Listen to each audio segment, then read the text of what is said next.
وزیر اعظم کے ایکشن پر ایف بی آر کے افسروں اور اہلکاروں میں بے چینی۔ وزیر اعظم ایکشن کے بعد ایف بی آر کے افسروں اور اہلکاروں میں بے چینی پھیل گئی۔ تمام دفاتر میں سینئر افسران کو او ایس ڈی بنانے اور تبادلوں پر بات ہوتی رہی۔ کئی اسلام آباد میں فون کر کے دوستوں سے فہرست میں نام شامل ہیں یا نہیں اس بارے میں معلومات حاصل کرتے رہے۔ وزیر اعظم کی جانب سے ٹیکس چوری اور اسمگلنگ میں معاونت کرنے پر 12 اہم افسران کو ایڈمن پول میں ڈالنے پر تبصرہ کرتے ہوئے ایف بی آر میں خوف و ہراس کی فضا پھیل گئی۔ ذرائع کا کہنا ہے ایس آئی ایف سی میں تیار کردہ فہرست میں کئی درجن بلکہ جونیئر افسران کو شامل کر کے یہ تعداد سینکڑوں تک پہنچ گئی ہے۔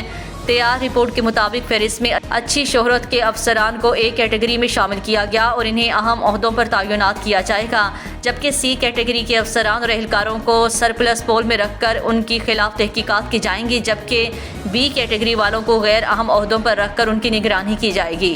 وزیر اعظم کے ایکشن پر جنگ نے ایف بی آر کے نصف درجے اہلکاروں سے رابطہ کیا تو تمام نے وزیر اعظم کا ایکشن درست سمت میں اور قابل تعریف قرار دیا۔